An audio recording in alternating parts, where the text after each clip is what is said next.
My god, you know, this D&D game that Beatrice decided to take over is just another is just another torture story written by her. You know how we have the first 2 episodes, and in the confessions we found out that there was actually a 3rd story that she wrote? There wasn't just 3 stories. There were actually 4. And this was the 4th hidden one. Beatrice is not allowed to play my game. It's meant for humans, and humans only.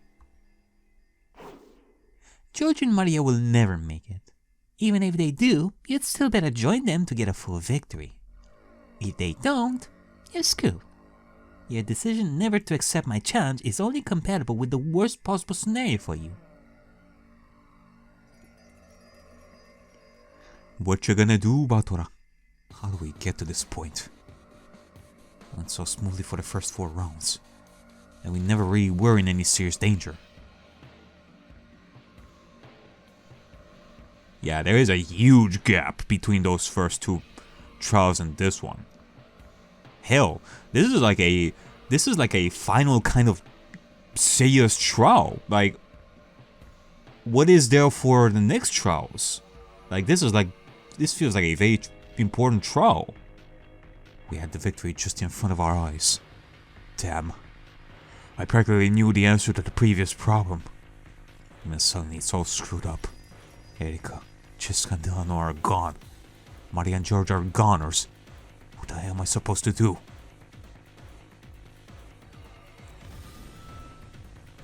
You won! You don't leave me any other choice. I accept your challenge. Alrighty then. Gotcha! Everything as planned. I told you that I was looking forward to this, didn't I? Didn't I? Yeah, you did. You wrote an incredible masterwork plan. Ain't that the truth? However, Beatrice, this is only half a victory for you. Huh? Didn't I say from the very beginning that you were planning something? Didn't I keep on telling everyone that something was bound to go wrong? Didn't you uselessly try to convince me of the contrary? And did I ever trust you? Did your illusion of a harmless game ever work on me, despite all of your efforts? You might have managed to bring me exactly where you wanted to, but you never managed to trick me. Even so, by tricking everyone else, I got you anyway. Wasn't the fact that you weren't able to see what I was aiming at still a big flaw in your defense? That's right, I wasn't able to foresee where your attack was coming from. But I did know it was coming, and that's why this is only half the victory you wished for.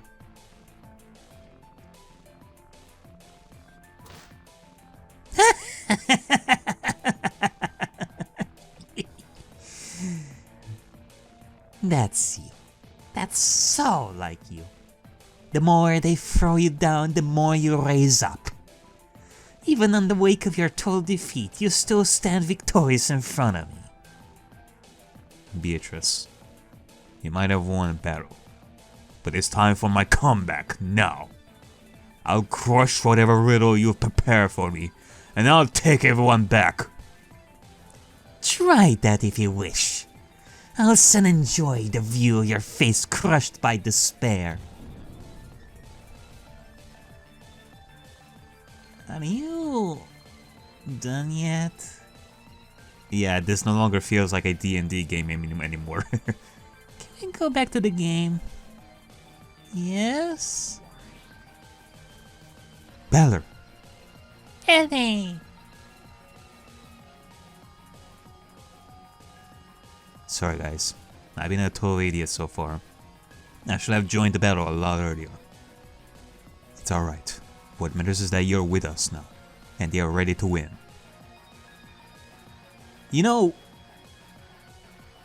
Okay, I'm gonna talk about this like after. Yeah, let's show that demon what we're made of. Don't bother. You'll soon be made of gold anyway. Shut up. Don't ruin my motivational speech. Better. I think Mammon is probably going to list a lot of hints this time. Most definitely. That's what made Ariakey lose before. The human mind can't actively remember too many things. Alright, well, in that case, let's just do a little bit of an order right over here. One person remembers the first 3 hints, the next person remembers the next 3 hints, and so on. That's why I think we should cooperate and memorize different parts. Yeah, exactly. With 3 minds, maybe we can do it. Maria is good at that. I know a trick to learn poems and I start by singing them. That's good too. Are you sure you can do it? Just Maria. I heard that young kids are better than adults when it comes to memorizing new stuff, since their minds are still virgin. That and you're forced to learn like all sorts of crap when you're at school, like including poems, memorizing poems. I hated that when I was a kid. Then again, it's good memorization. Alright, Maria. You'll try and memorize as many hints as you can. I'm counting on you. George, I'll probably need to work on 2 or more parts of the string. And I'll need someone to memorize certain numbers while I calculate other stuff. Got it. Leave it to me. Alright, Mamon. We're ready. Bring it on! With great pleasure. For better or worse, this is the last round. The grand finale. I see that you're finally ready for a challenge. But it's too late now. You should have found this courage earlier. If you really wanted me to join your guess the number game that badly, you should have asked me to guess your sizes. I would have joined right away. You sure must be confident in your victory, making jokes such as that in your situation. I'm more confident about your sizes being 85, 56. I'm more confident about your sizes being 85, 56, 89. How did you? Why, you? He guessed right, of course. I'm not going to list the hints for the 6th and last number. Be sure to listen carefully, because I won't repeat them.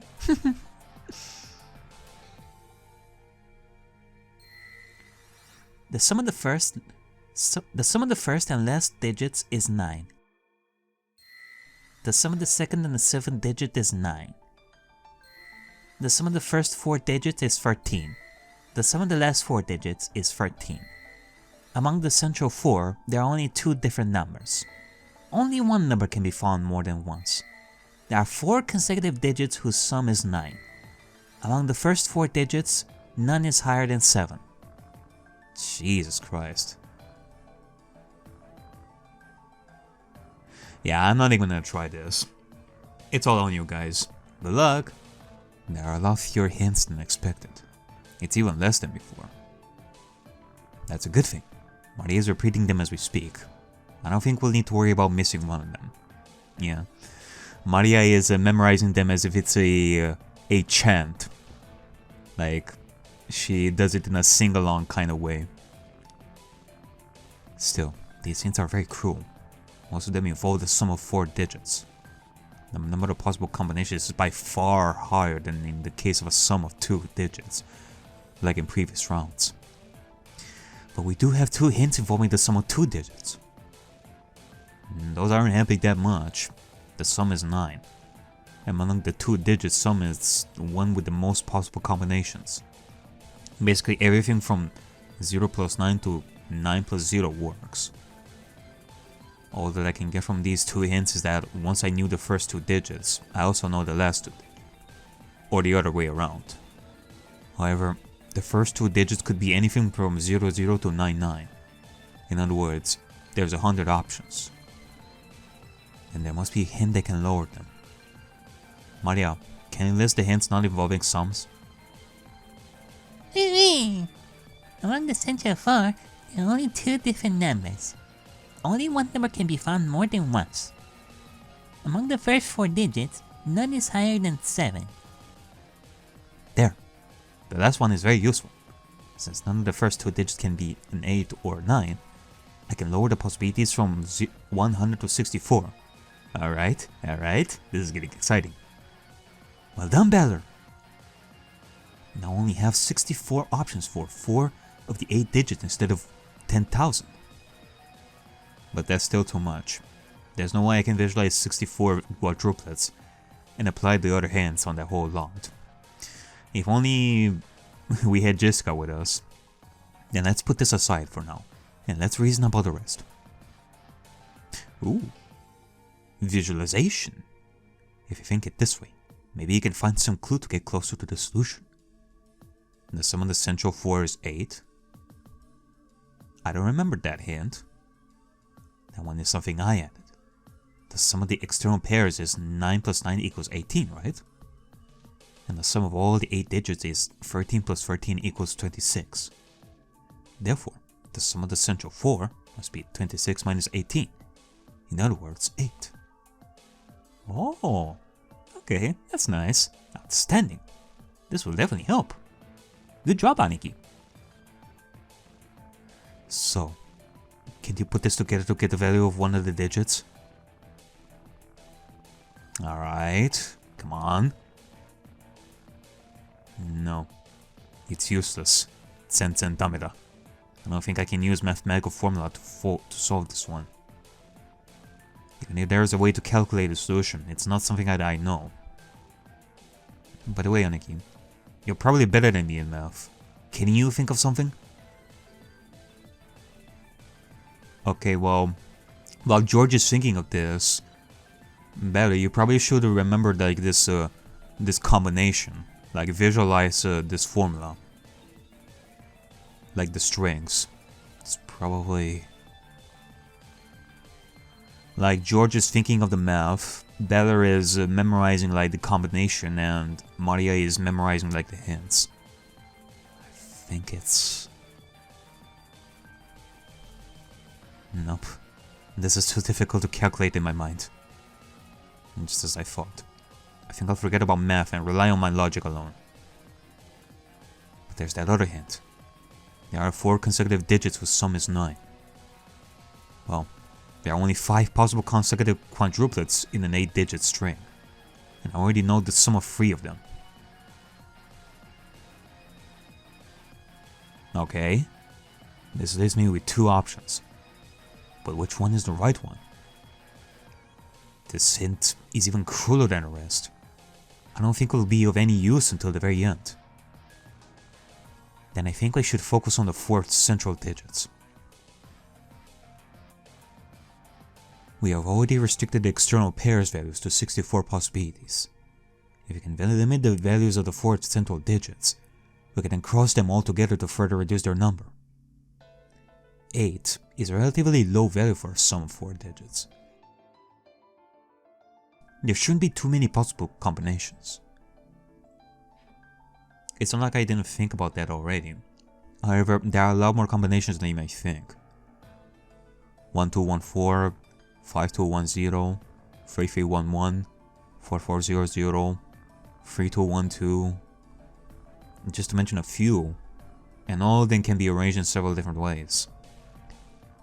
But wait a second, I think there was a hint about the 4 central digits. Maria? There is. Among the central 4, there are only 2 different numbers. Oh, that's actually pretty useful. Haha, I see. There are only 10 possible numbers that can be found in a digit, from 0 to 9. The string that comprises the 4 central digits contains 2 of them, and no more than 2. That should greatly lower the number of possibilities. Indeed, I can only think of 8000, 5111, 4400, 3311, and their various arrangements. There shouldn't be any other option. Wait, I remember there was a hint that states only one number can be found more than once. Yes, that's true. And therefore, 4400 and 3311 cannot work. This only leaves us with 8000 and 5111, which only have 4 variants each. Wait, Ariakey, it's actually fewer than that, since none among the first 4 digits can be higher than 7. Both 8000 and 088 and 800 are impossible. So in the end, the only available combinations for the 4 central digits are... Oh, there you go. Only 6. This is great. Better, we can do it. Yeah, we certainly made a lot of progress. And now comes the hardest part. I guess you can't really cross these 6 strings with the 64 possible external pairs. That's not something a normal human being can possibly do, but still. Did you find out something useful? Well, maybe. Maybe. For now, let's just say I'm on an interesting path. I think that each of these 6 strings can be divided in 2 parts. The left portion and the right portion. Each portion must be then summed with the corresponding external pair in order to obtain 13. But look at them. The sum of the digits of each portion, regardless of the string they come from, is an even number. By extension, this means that the sum of the digits of an external pair must be an odd number. Outstanding! With this alone, we can have the possible values of the external pairs. You know, just to contribute with some with some commentary once in a while, just so that it won't be just these guys talking to each other. I get the feeling that the writer of this fan game was a math person. Just saying, maybe they love math like a lot, and they really wanted to add something like this here. Alright, end of my commentary portion of this. I'm gonna let these guys talk, like, again. There's more to come. Ariakey, I want you to memorize all these rules I'm going to tell you. Consider it done. The first rule is, the sum of the digits of an external pair must be an odd number. And of course, since we can't have any negative value, it goes without saying that there can't be an external pair whose digit sum is higher than 13. Absolutely. The sum of the digits of an external pair cannot be higher than 13. Now, looking at the various portions, I notice that I have 4 possible sums: 0, 2, 6, and 8. None of them is a 4, which by extension means the sum of the digits of an external pair cannot be 9. Lastly, there's no such thing, such a case where I have 2, 0 on the right portion, nor a case where the sum of the left portion is 8. No need to make 2 rules about this. One automatically implies the other. You can pick the one you prefer. The sum of the last 2 digits cannot be 13. The sum of the digits of an external pair must be an odd number. The sum of the digits of an external pair cannot be higher than 13. The sum of the digits of an external pair cannot be 9. The sum of the last 2 digits cannot be 13. Bravo, bravo! You really did an impressive job. But how are you going to proceed now? I'm afraid this is as far as it can go. You have no right to interrupt us. We're very close to fight. Okay, what the fuck, Mamon? Stay down, Pipsqueak. You hardly have any relevance for the outcome of this trial. Ariakey!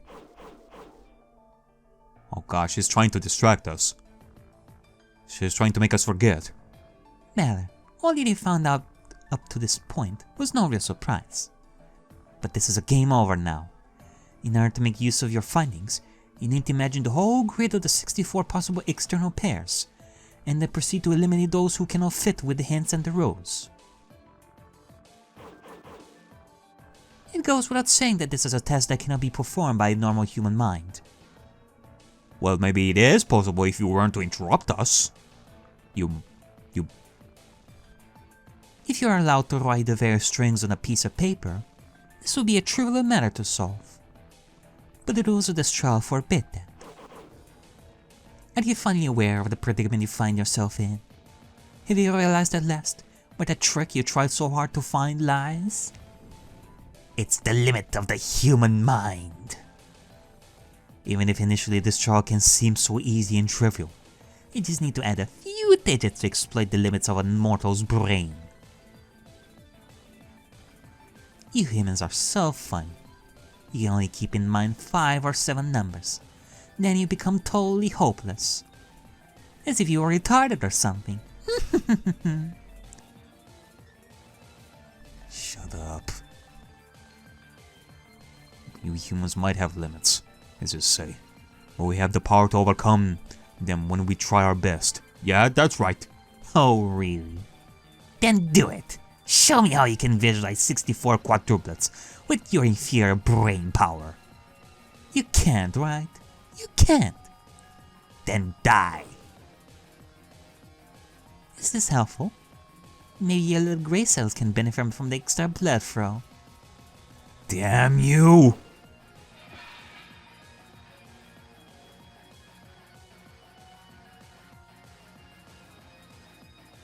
I won't give up. I must find a way. Get a grip! I already found the solution ages ago! Oh, really? Then tell me. Well, the thing is, you cannot even tell better. I think it's alright if you just tell it to me. I can't do that. It's against the rules. Actually, that is a good point. I was gonna say that, well, you can just tell between each other since you're dead, but there is the possibility of Jessica being able to be resurrected like earlier. Well, in this case, probably not, but hypothetically speaking, like, let's say that Jessica were to be revived earlier, then she would know the answer if Erika told her, which is a no-no. I mean, even if she knew, she's not allowed to say it to Bella or anybody, like, in the chance that she will be resurrected first. What a lame excuse. Silence! This is a personal matter between me and Bella. I won't tolerate any interference. If you don't shut up, I'll cast a curse on you that will last for 1,000 years. Come on, Batora. Don't disappoint me.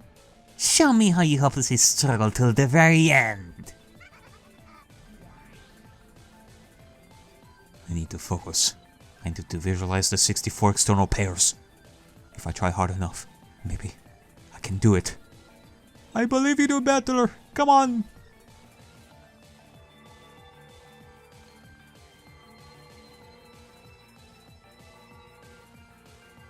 Oh, you're close. Come on. Come on, Battler. Oh. Okay. There's a few of them. Almost there. Just need to focus. A little more.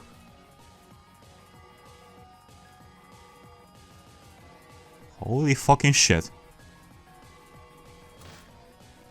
Ah! It's useless! It's so useless! As soon as I shift my focus, I lose the other parts of the grid. There's no way I can visualize all of them. This is impossible. Like I'm actually getting goosebumps here, folks. Come on, Battler. Battler, you mustn't give up. If you can visualize all those numbers, then try a different way.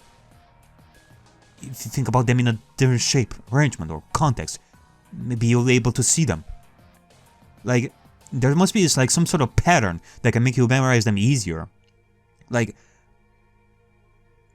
I don't know, start with a, like, first row would have to be those that are focused more on one. The second row would be two. Something like that. Anything. Easy for you to say. But what exactly am I supposed to do? I can't think of any way. There's no way to do it.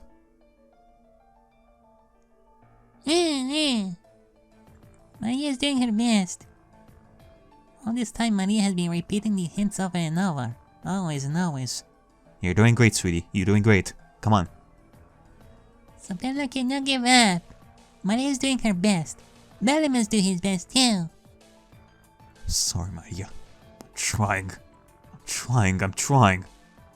But it's not enough. That's right. I've been totally cornered. The opponent slowly but surely moved his pieces to lead me into a forced mate. There was no escape. No, there's really no way out in sight.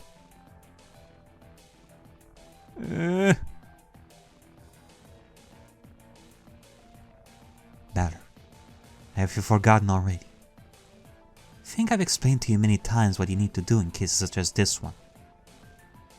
When you're completely cornered and you think you have no moves, that's when you turn the chessboard over. Oh. Of course. How could I forget that? Chessboard thinking. It's time to turn the chessboard over. Heck yeah. But how is he gonna do it? Did he find a solution?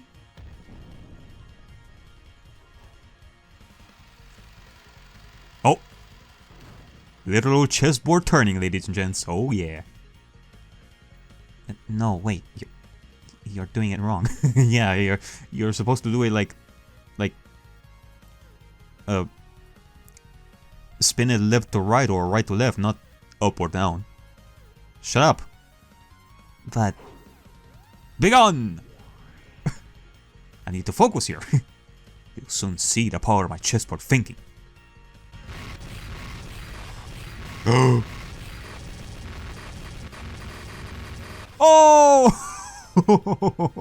What? Yes, I can finally see them. Ariakey, you're right. I just needed to think it in a way that I could understand. Quickly now, tell me the rules. Oh! The first rule is, the sum of the digits of an external pair must be an odd number. Queen, destroy all the white squares.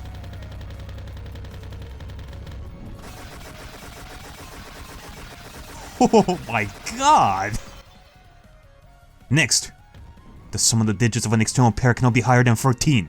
Bishop, slash the a7 b8, and the rest. I cannot read that fast now. Alright. The sum of the digits of an external pair cannot be 9. Alright, alright. The sum of the last two digits cannot be 14. Go, Maria, it's your turn. yeah, only one number can be found more than once. Alright, charge! Only 6. Ah! It's useless. It's all useless. Zen dameda. This is checkmate da!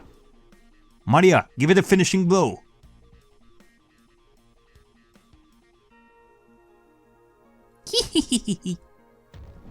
There are 4 consecutive digits whose sum is 9.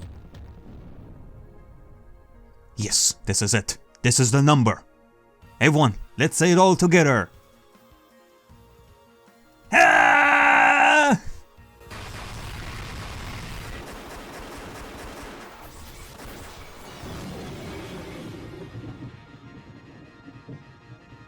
Oh my fucking god. Of course Beatrice was gonna think of that number.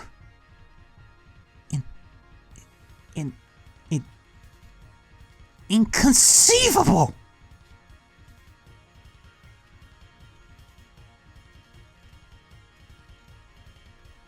Beatrice-sama!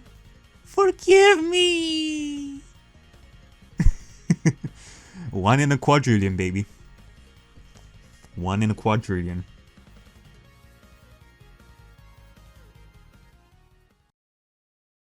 Whew. That actually gave him goosebumps there, folks. Oh my god.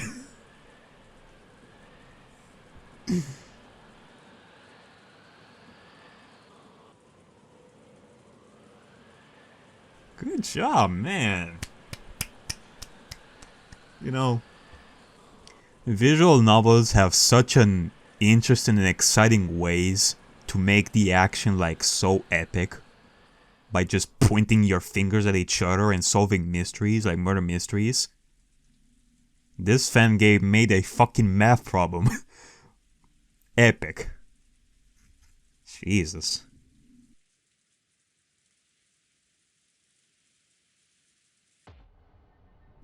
It's about time. I make my first move.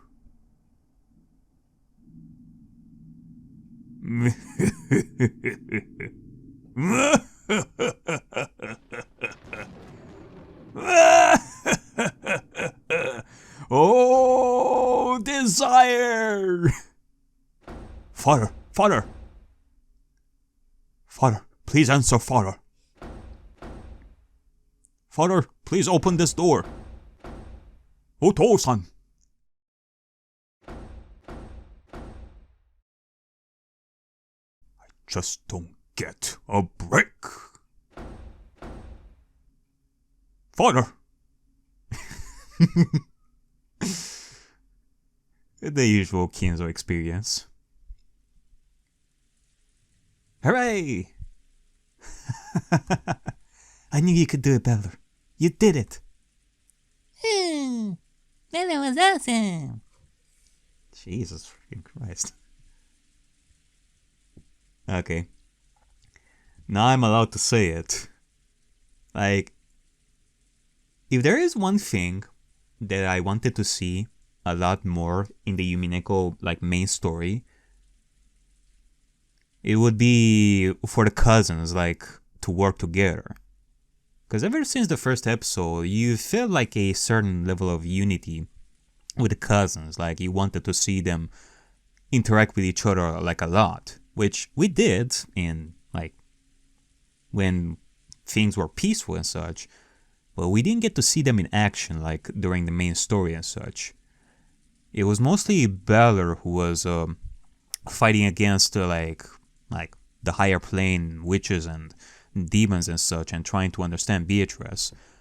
Whereas each of the other cousins, they had their own like kind of stories to go through, like, you know, fighting the stakes with their sins, like fighting Beatrice, fighting in all sorts of scenarios and such. And Maria with her struggling and such, but we never got to see them like together, fighting together against a common enemy. Well, we finally got it. Well, there was minus Jessica and that. Like I wish that Jessica would have been a part of this like final fight in this trial alongside Maria, George, and Beller. But other than that, this is exactly what I wanted in the main story. And I am satisfied with that. Yeah. That wasn't half bad. Half bad? That was totally badass. That or you rock. An outstanding performance. Miss Beatrice, I suppose this means that everything will be reverted to normal, and that our party successfully passed Mamon's trial. Of course. I keep my promises. Erika, Delano, and Jessica are no longer golden statues, and Mamon returns them all of their possessions. Jesus freaking Christ. Now, with that being said though, I am kinda disappointed in myself that... Well, it's not that I'm disappointed in myself that I gave up there. Like, God, there's no way for me to have done that, like, all in mind. Like, to be quite honest, I had no way of helping, like, the kids. Like, there was no way for me to interact in any way in solving that, because it was beyond me when it comes to that sort of stuff. Give me a murder mystery and I would try with all my might, but that was not me. So, I am disappointed that I wasn't able to help in any way in that sense. Not necessarily that I gave up, but more so that I wasn't able to contribute with anything there to make it even more exciting. You even gain a few gold ingots. You'll be able to collect them later, as promised. Provided you can get out of the Quadrorian fortress alive, of course. You won't scare me anymore. No matter what kind of trials you're going to place in my way, I'll overcome them all. The thing is, how is Beatrice gonna... Like, how is she gonna upstage herself with that? Like, what trials are we gonna have in the future that are gonna be even more difficult than this? How nice. Psst, Beller. What is it? I thought you'd never make it. I had but one fleeting hope that this miracle would happen. In the end, you really noticed. Oh. Do you finally understand why I wanted you to play this game so much? I wanted to test you. I wanted to see if you could understand my feelings. With that answer, surely. I feel a little stupid for doing things in such a roundabout way. But I really wanted to see if a miracle would happen. Yeah. You can even see this fan freaking D&D story as a roundabout way for Beatrice to confess her love to Balor. Like always, you are such a complicated woman. Saying things in the most complex things that only 1 in a quadrillion people would be able to understand. I wanted to give you the greatest incentive to make you solve this riddle. Actually, He really did it. He understood that the first 4 digits had to be those. Do you understand why I chose them? Do you understand why they're so important to me? And do you understand what the other 4 mean? It's the same as with yours. Beatrice, slow down a second. What the hell are you talking about? Uh-oh. The number. It's not like you really visualize in your mind a grid of 64 quadruplets. You can't possibly have done that. Oh. Is Beatrice thinking that the only way for Bella to have solved that is to basically guess like externally about something that he should have remembered like a long time ago, maybe? What, did Beatrice bank on Bella having like a random flashback during the middle of that fight in order to have the solution? It is very anime-like, not gonna lie. That could have happened for Bella to have remembered the good old times of 6 years ago, and thus remembered that kind of combination, maybe.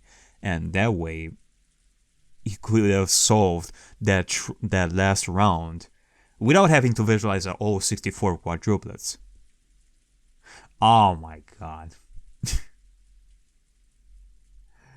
As far as Beatrice is gonna see, Bella is gonna be like the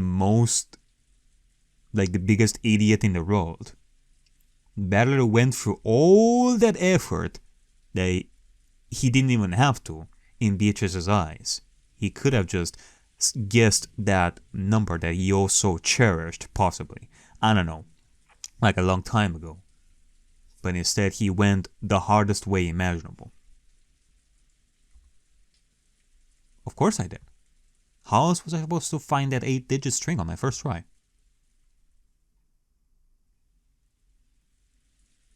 What?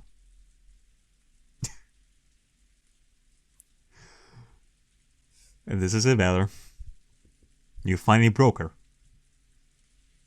Like, yeah, Beatrice has died, quote unquote died, because in the story, death means to stop thinking. That's a meaning of death in Umineko. Like, when you stop thinking, that is when you die. But nonetheless, among those times when Beatrice has stopped thinking, has died, has turned into a doll, we can add this to the pile of moments. You finally broke her. Nothing.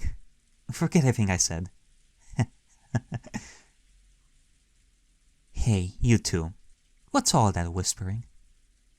It's not nice. Let us hear what's the matter you're discussing. I'd like to know that myself. It wasn't really anything important. Forget about that, okay? More importantly, let's get back to the game. You've only passed 3 of the 7 parts of the trial. You already went halfway. Yeah, Jesus freaking Christ. That trial alone was probably like 2 parts long. I wonder what kind of trial will be the next one. So are we seeing a series of logic-defying riddles, a memory game and a series of logic problems involving numbers and mental imagery? Next one should be about fighting skills. I'm tired already of all those brain-scrambling riddles. The last one made my head ache. Yeah, for real. You know, Beatrice did say that, oh, a D&D campaign shouldn't be just about fighting. It's about variety and such. And thus she included, like, those riddles. But, you know, we still have all this stuff, which I haven't read, but I have skimmed through this a little bit. Like, look at all these stats. They even added languages? Hold on. Abyssal, Celestial, Common, Infernal. Of course you would know that. Common and Sylvian. Like all sorts of base attacks, SQs. I don't know what SQ is. Feats, mobility, runs, skills, gather information. Like this paladin outfit on Ariakey, it's adorable. You look adorable, Ariakey. SA, immune. She's immune to fear and disease. Yeah, of course she would be. Like, that's probably like a paladin thing. Like, paladins focus on diseases too and such. Like, curing and such. Yeah, look at all this stuff. We have yet to use like all these stats in an actual D&D fight. Like, we went from a D&D game to another Umineko episode kind of game. So let's go back to the D&D stuff, because I want to see more of that stuff. It's alright. If it happens again, I'll deal with it with my revolutionary chessboard thinking. Indeed. That was certainly the most unorthodox chessboard thinking I've ever seen. Hey, I mean, if it works, who cares about the rest? Now don't get so cocky. Keep on flaunting your mental prowess like that, and you'll end up being hated by everyone. And what are you laughing at? You know what I'm laughing about. Shut up. I can't believe such a thought could even graze the surface of your mind. But why, Jessica-san? There's absolutely nothing that my mind can't conceive. Yeah, right. Thanks for proving my point. Alright, I understand that the last prowl has been particularly tense, so the next one will be a lot easier and relaxing. No fighting? Not yet. But don't worry, you'll come. You'll come. I mean, come on, you're actually pretty good at the fighting scenes too, Beatrice. As long as murder mystery is involved. The party is now ready to leave my... Actually, now that I'm thinking about it, the first 2 episodes were written by Beatrice, while the rest were written by Toya, a.k.a. like old Beller. Beller's episodes were a lot more focused on the fighting and such. The first 2 episodes were, like, for Umineko, they were a lot more focused on torture. There was no surviving these fights coming from Beatrice and the demons. It's from episode 3 onwards, written by Toya / Beller, that a lot of the characters had a chance of fighting and such, so... I was gonna say that the Beatrice is pretty good in terms of combat descriptions, like making a fight scene in conjunction with murder mystery, but no, that's on Beller's side. So, yeah, that's interesting. That's something that I never thought of before. Of course, Beller would be into that sort of stuff. The demon dejectedly opens the door to the next room, where a completely new challenge awaits. Whew. But yeah, that trial lasted a while, folks. It is insane.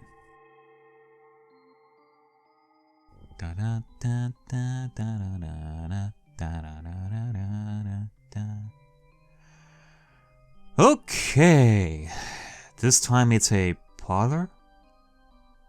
It seems like it. Wonderful.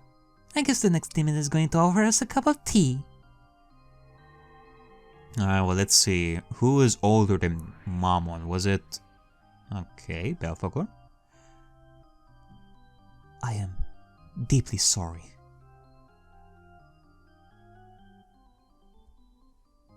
I have no tea nor anything else to offer.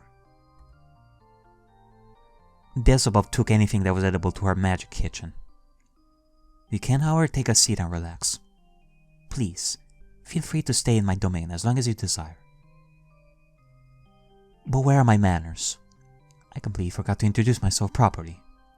My name is Belphegor, fourth among the 7 sisters of Purgatory, and I have the honor to be the Demon of Sloth. Here we go again. Another demon who seems to have no other purpose but to make us waste our time.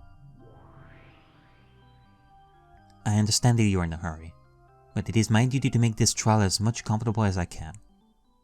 Please do not refrain from asking for any kind of assistance you might require. I'll try to fulfill your request to the best of my abilities. Okay. I do have a request. Can you please tell me what we are supposed to do in order to pass your trial? Very well then. I shall proceed to explain the specifics of the 4th part of the trial. Okay, let's see.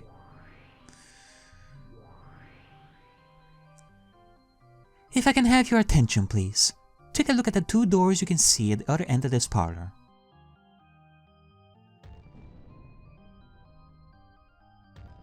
Oh god, don't tell me that we're gonna have one that always tells the truth and the other tells a lie. Oh, I totally didn't notice they were there. Hey. It's the bunny girls that you were thinking of at the beginning of the D&D session, Better. You wanted the bunnies to be in this as well. I mean, you were thinking of that. They are still as statues. Are they even alive? Technically, no. They are ceramic golems. Okay. Ceramic golems, get it? Because it references like Maria's friends and such, like being toys and statues and such. Now, I've seen stone golems, mud golems, iron golems, even flesh and bone golems. But ceramic golems? That's a first. I guess in D&D context, I guess so. Yeah, I think it has to do with the fact that they aren't as sturdy as the other kinds. We got one of them totally broken, and another one of them is damaged. That certainly didn't make a good impression on our customers. So our marketing department decided to halve the production, and the ones you see there are the only fully functional units still operative. Well, I mean, that's a lie.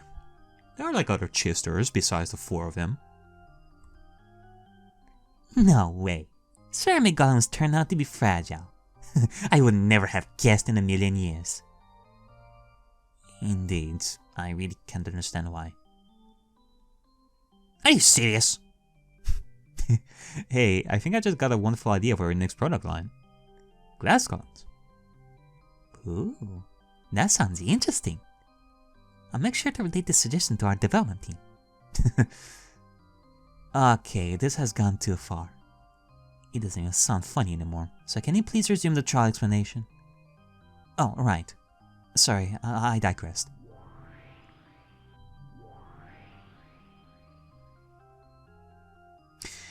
This doesn't seem very Belphegor. I don't know.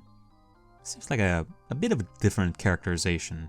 Seems like a bit of a different character than the Belphegor that I knew. As you can see, each ceramic bunny golem is guarding one of the 2 doors.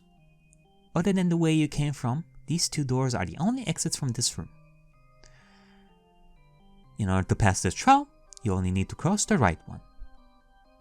What? Really? All you need to do is to open the door and leave this room?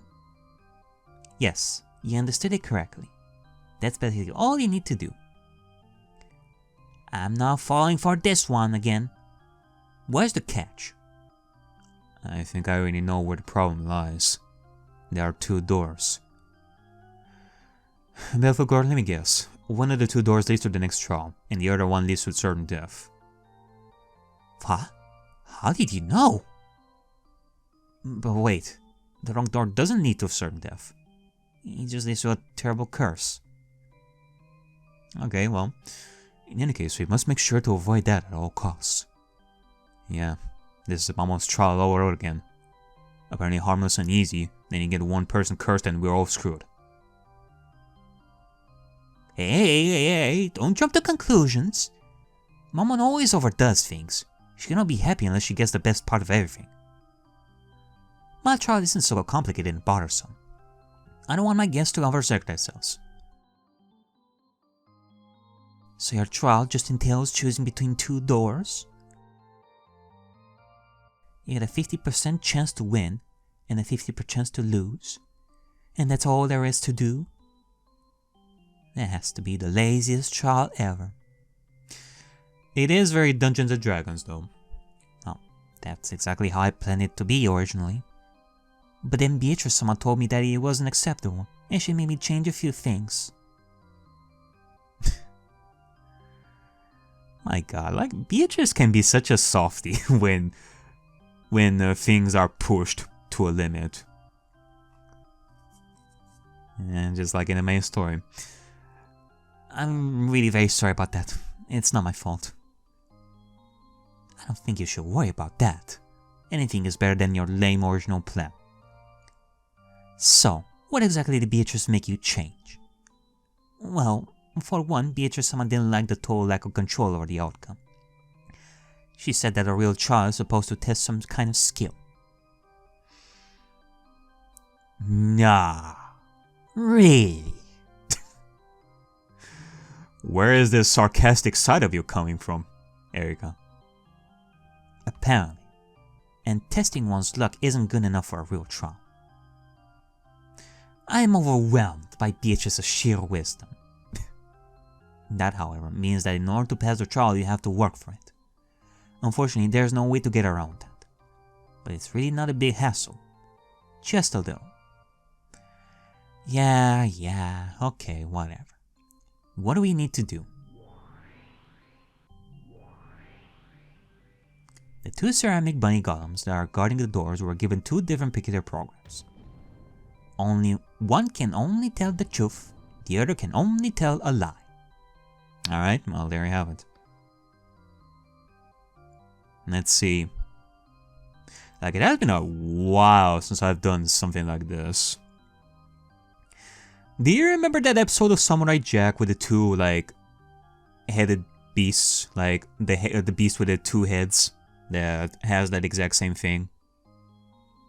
It's like that. And you know, this also reminds me of, again, like, one of Rustage's, like, D&D series. I think it was... Yeah, it was D&D Marines. He had this kind of scenario in a maze where the players had to choose between two doors. But well, okay, for those of you who are watching that D&D series and are not caught up to that, you can skip like 40 seconds or so. But for those who don't give a fuck, spoiler alert, like one of the players just immediately went forward, picked one of the players, like one of the characters, and just bashed them through the door. And that door led to a certain death, which means that the other door leads to where they needed to go. So basically, one of the characters just pushed like the character through the door, and well, now we know what door leads to death and what door leads to victory. So there you have it. Like, we could just push like the bunny girls into the doors, which would tell us which is which, but no, we're not gonna do that. That was funny though. That was actually funny. I'm not authorized to give you any information about which is which. You have to figure that out by yourselves. And of course, I'm not authorized to give you any information about which is the right door to take. As for the golems, they don't have any limit of that kind. However, you can only ask a single question to just one of them. Only one question? Wait, this is... I know this riddle. I know it too. I think I heard about it on TV or something. Wait, wasn't that in a movie? Holy crap, I remember now. It was that movie with David Bowie that I just saw in the theater last summer. Yeah, I think I know what you're talking about. I don't remember the name of it, but I remember, like, scenes of that. I can definitely see that. What the hell? Well, didn't you ask for something easier? Well, there you have it. Stop joking! Do you really think I can accept something like that? This is just plain lack of originality. Do you really think you can pull it off by copying a riddle that was shown worldwide in a recent movie? Okay, Erika, calm down, calm down. Like, sometimes we need something easier. Like, just, like, keep it low. No, I'm not gonna do this. I'm not gonna do any of this. This is too easy. It has to be a trick. Shh, shh. Calm down, Erika, calm down. Deep breaths, deep breaths.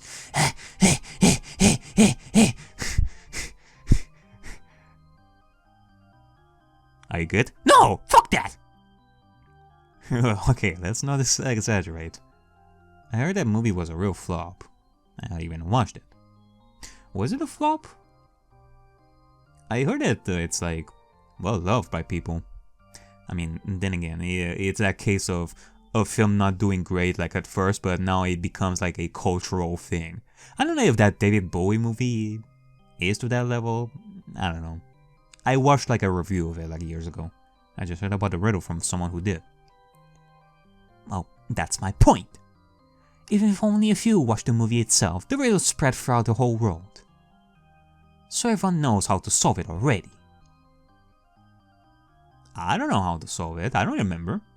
In addition, this riddle was already famous to begin with. I mean, it kind of depends on the on how like the golems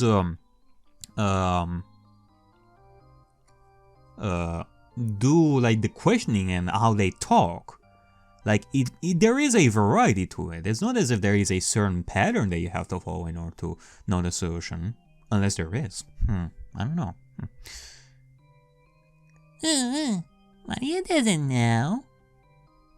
To put it in simple words, you must make a question to one of the guards, and you don't know who's the liar, who's telling the truth. So whatever question you ask them, they'll always tell a different thing. Even if you ask them, who's the liar? They would both claim that's the other one.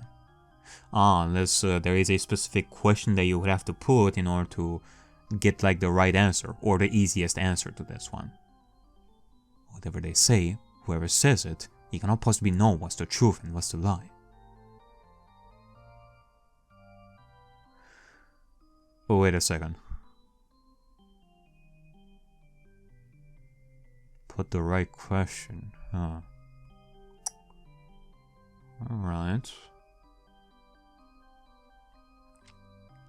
Like, let me think about this a little bit.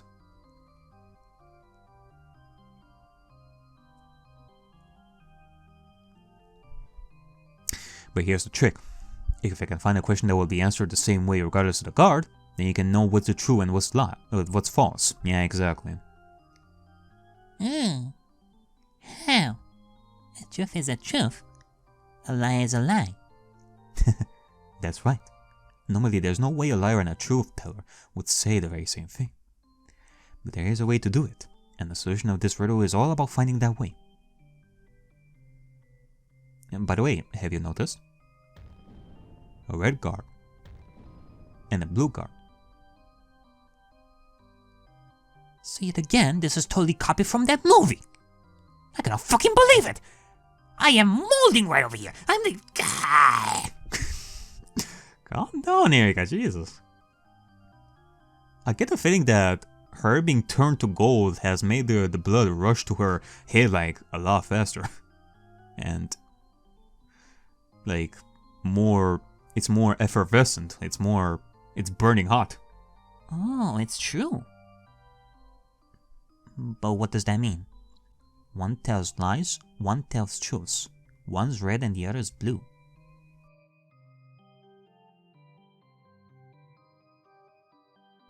By logic, the red guard should be the one that tells the truth, and the blue guard should be the liar. Yeah, but what if it's a trick? Why do you even bother wondering about that? You already know how to solve this problem. You just need to do it. Is this really alright? What do you mean? Your previous trial was incredible. A true masterpiece. You must have really worked hard on it. How many hours did you spend just to decide the numbers and the hints?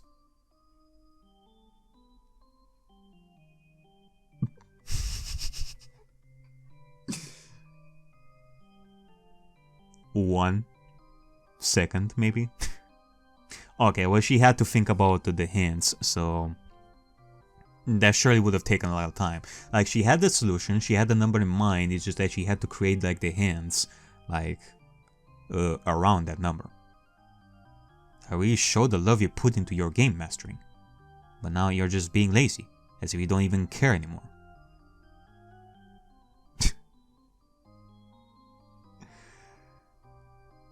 This is so Umineko too, like, my god. It's Beatrice giving up on Balor, my god.